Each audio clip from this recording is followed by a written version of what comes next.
After more than a decade of research, a white man from Des Moines found out his great-grandfather was black and actually competed in the Olympic Games in Paris.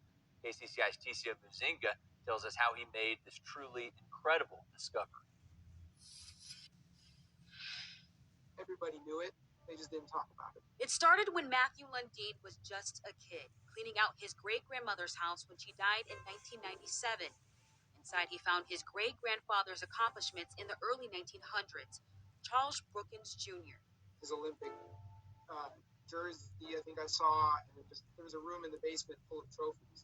Back then, Brookins was praised for his undeniable talent in sports, breaking records in Oskaloosa High School. But track and field was his true calling.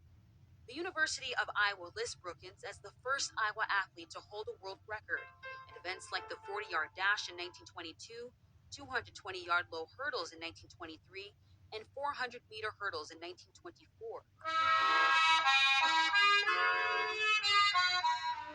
He was also a member of the Olympic team at the 1924 Paris Games.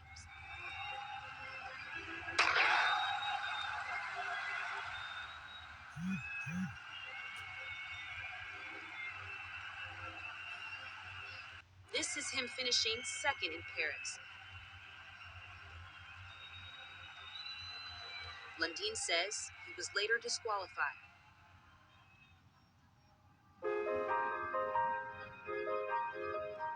During his fame and success, Lundeen also says Brookins was running from his truth.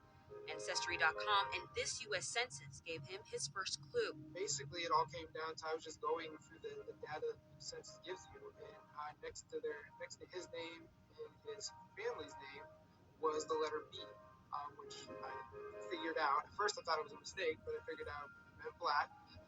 So I checked the other censuses that I could find them reported in, and it either had a B next to their names or it had an M for the outdated racist term mulatto. Newspaper outlets often called him out, even though he passed as white.